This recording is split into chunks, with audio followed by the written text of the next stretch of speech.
Hello there, and welcome back to my channel. So today, I'm going to be going over Alien Resurrection, and so far it is the farthest we've ever gone into the Alien timeline. It is the fourth part in the original Alien series starring Sigourney Weaver. It's known to as the Alien Quadrilogy, and it happens to be one of my favorites. It's kind of controversially received. You know, some really love it, some really hate it, some accept it and don't really care if it's there. I personally believe it's a huge improvement over Part 3, and I think there's a lot to offer with the different stories and different Ripley and all of the ways that they were able to pull things off. So with Ripley sacrificing herself in the third chapter, one of the ways that makes sense for me to bring her back is through resurrection, and that they cloned her, and I happen to think that that was a really interesting concept. But she doesn't really have all of the parts that make her Ellen Ripley, so she's a little different, and I like being able to see this incarnation of her. And Winona Ryder is great, and she's part of the cast, and this is a really big nostalgic film for me. And so with all of that being said, we should get right into Alien Resurrection. Alien Resurrection follows the story of 200 years after Ripley's death. Scientists have found a way to clone her because she had a xenomorph inside of her, and they're really desperate to try to extract that and get the species. This is the first time that they're ever able to succeed in doing that, and I love that this is a part of the franchise because we've spent the whole time pretty much trying to keep it out of the company's hands. So now that it's finally in it, what do you think's gonna happen? Well, shit's gonna break out and get loose and kill everybody, just like what Ripley has said is gonna happen, you know? I like that she says my mommy said there are no monsters, no real ones, and this time she's referring to the scientists because, you know, what they did was ungodly. You know, they brought her back they stole her from her afterlife and from her peace, and that's awful. You know, she didn't have a choice to be here. She didn't ask, and they kind of rip and steal that away from her. And I like that concept that she's kind of forced to just deal with being human but not human again. And that's why whenever it comes to Ripley's 1 through 7, I happen to really love that storyline, you know, when we get into that. For whatever reason, this film really just happens to work for me. I love the tone and the feel and the aesthetic choices. I love that it's a French director. Everyone says that bugs them, and I don't know why or what about this film just hits me right, but it's so perfect and intense and eerie, and I would just watch it over and over as a child. It seems like a really fun adventure to get into, like a really terrifying set of events. I love the crew of the Betty. I love the idea of the US military ship. I love whenever they obviously have to do the whole pirate, you know, stowaway thing in the cargo to be able to breed the Xenomorphs and the facehuggers and stuff. That's actually a really sick aspect, is because it shows you that, like, these people don't care about you. Like, they literally will kidnap people and feed them to eat. Like, it's crazy that they're willing to go this far, and that makes it, you know, so much more meaningful that, you know, Ellen still wants to not have this happen, you know? I love the casting choices. I love how the characters are able to play off each other, and I love the feel of them. They feel really, you know, like in depth, and I happen to find myself just like buying into the conversations and really caring about what they're talking about and going through. It's fun to watch. Some of the parts that I struggle with as Part 3 is the non-interesting characters, and they're unlikable, and there's nothing that they could do to make me like them because they're set up to be gross, awful offenders, you know? And so that's what I love about this one, is that it's kind of like that rough, tough, ragtag crew, and I like how just, you know, feisty everyone is, and whenever shit starts going down, like, they're like, we need to get together and get the fuck up off this ship. I love that they brought Sigourney Weaver back. I love that Ripley is smarter and stronger and faster and better than ever because of the crossover of the DNA between the Xenomorphs and her blood. You know, they kind of become, you know, human-like-ish, and she has kind of picked up some of their attributes, like her acidic blood and her strength. I actually really love the basketball scene. Most of the scenes in this movie are so well-paced and so just fun to watch that I don't catch myself being, you know, as bored with this as I do in the other ones. You know, I love Aliens, it's great, but it takes an hour and 36 minutes till we even see a damn alien, you know? Like, so I just really happen to appreciate the pacing of this film and the upped intensity. One of my favorite parts is the fact that the Xenomorph is one of the scariest things ever, and I'm so intrigued by the design. You don't really get to see it too much in some of the other installments, so they're so beautiful and slick and clean, and I love the design of this one. I love like the red undertones and the interpretation of like what a more organic Xenomorph would look like, since it's been spliced with Ripley's DNA.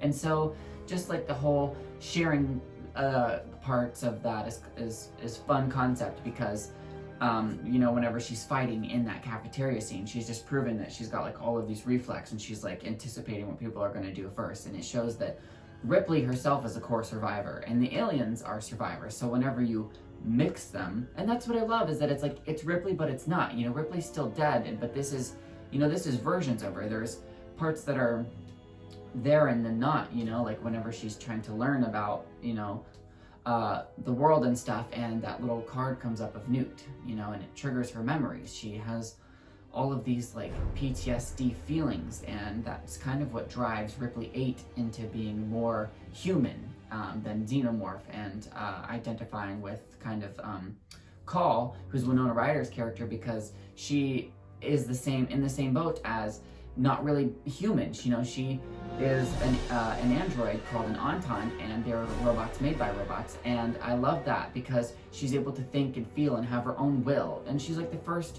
robot that, like, you know, I didn't ever see that surprise coming, because she's doing everything in her power this whole movie to stop the Xenomorphs, and that's never been something that a robot has done before. And so I really like that she's more, her and Ripley are more human than anyone else in the military or in the movie even, you know, like, and that's kind of what I love about the fact that it's like, what is human? You don't, what are that? And to me, it's, you know, it's the morals, and Call and Ripley share more morals than anyone else in this universe has so far. I love the breakout scenes. I love how the Xenomorphs are smart, and it shows that they learn and that they're able to communicate.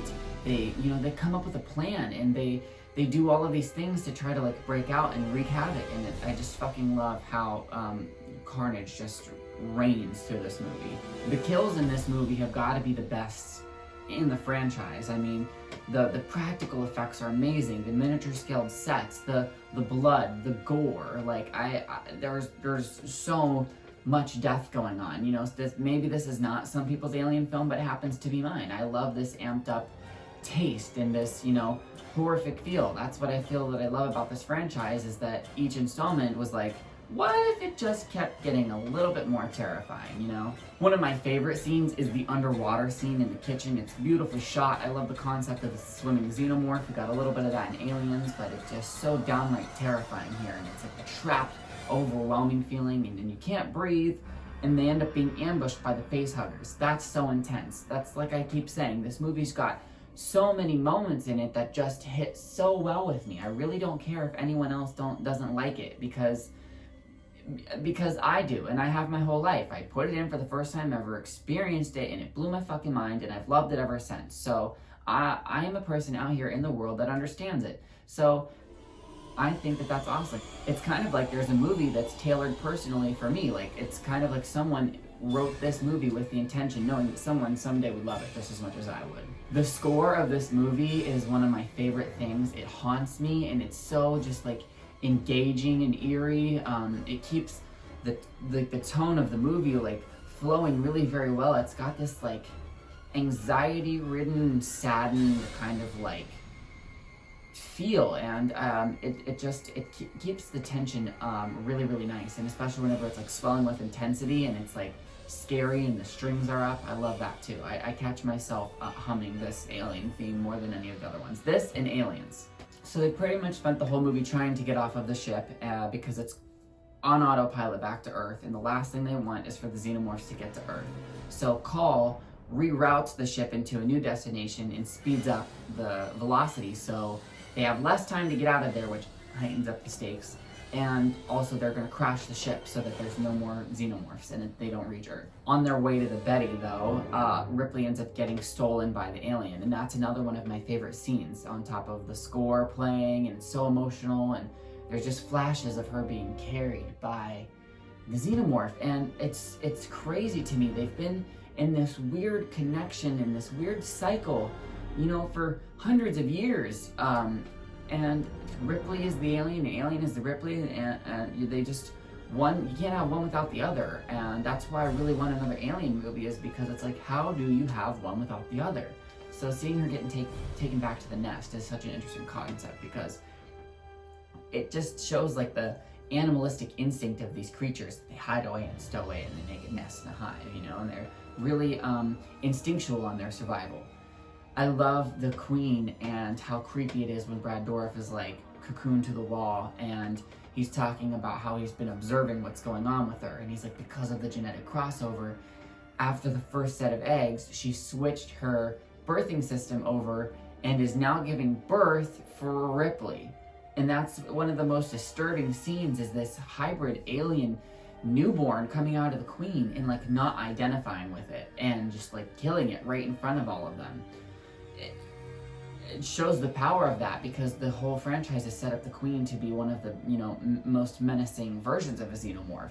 So the fact that it was taken out, not so easily, but that it was like, it didn't expect that, it was betrayed, you know, like the fact that its offspring killed it so quick, so viciously and violently, that it was like, whoa, you know, this thing has no fucking remorse, like we have no idea what to expect from it. I actually really liked the newborn. I wasn't, well, I don't want to say surprised about, but like people were so like caught off guard that it makes them like hate this movie.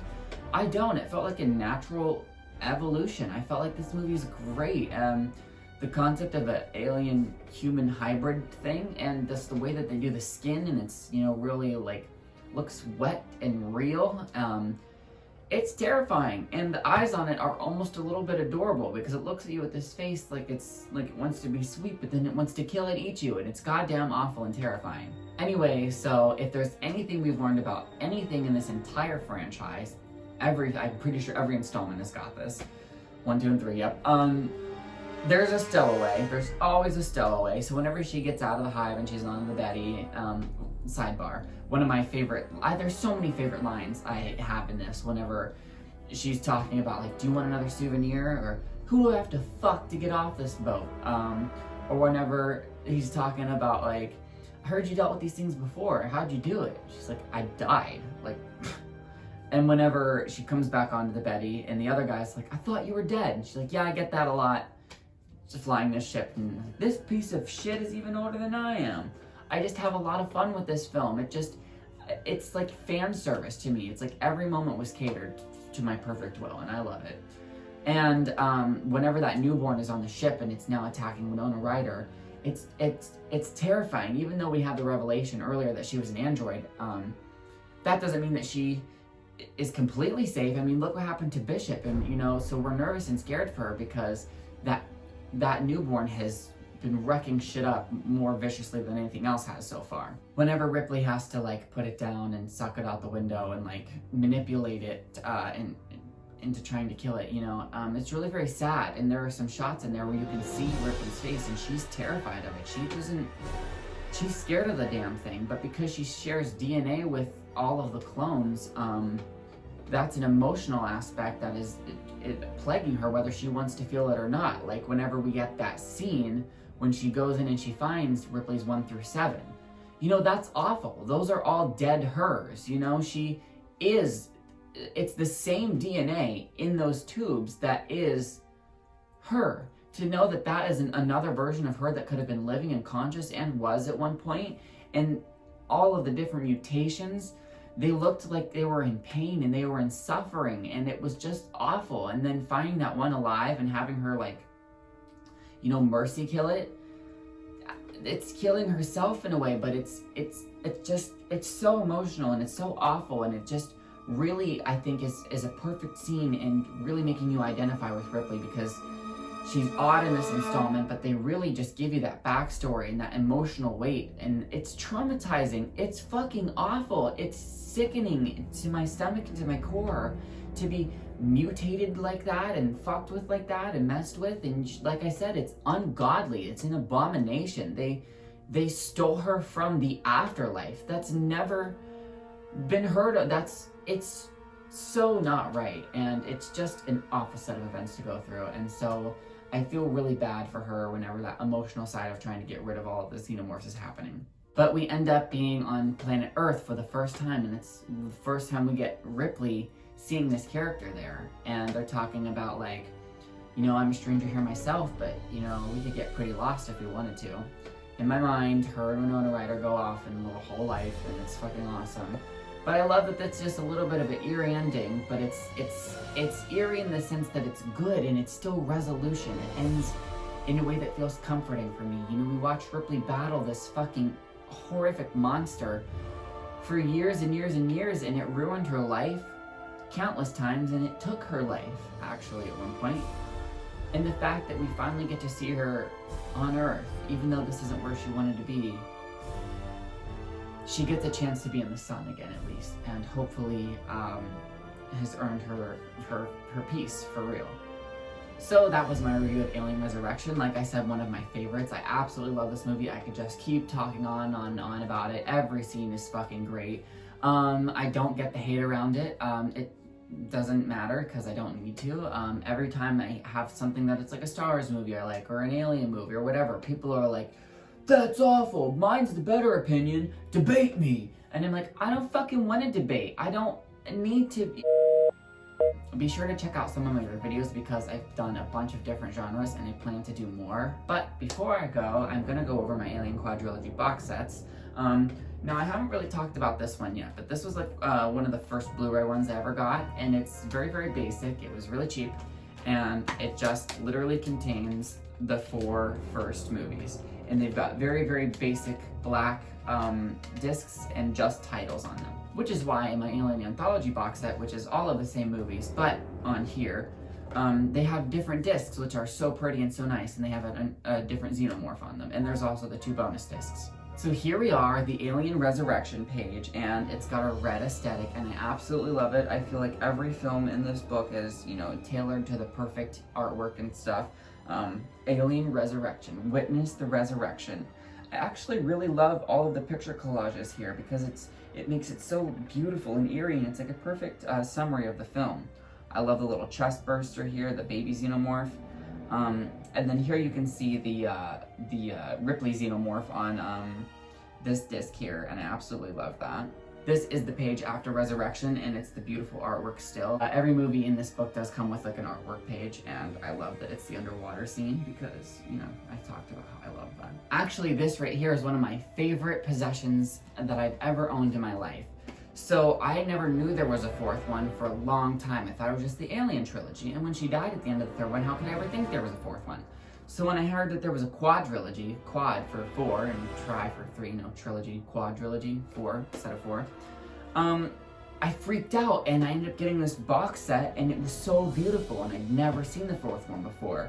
So when I opened this up, and for the very first time ever, I see Ripley in the center, I'm like, whoa, she looks badass. I love this Alien Resurrection panel right here. Like I said, this whole fucking set has got great artwork. It's one of the nicest DVD sets that I've ever owned or seen in my entire life.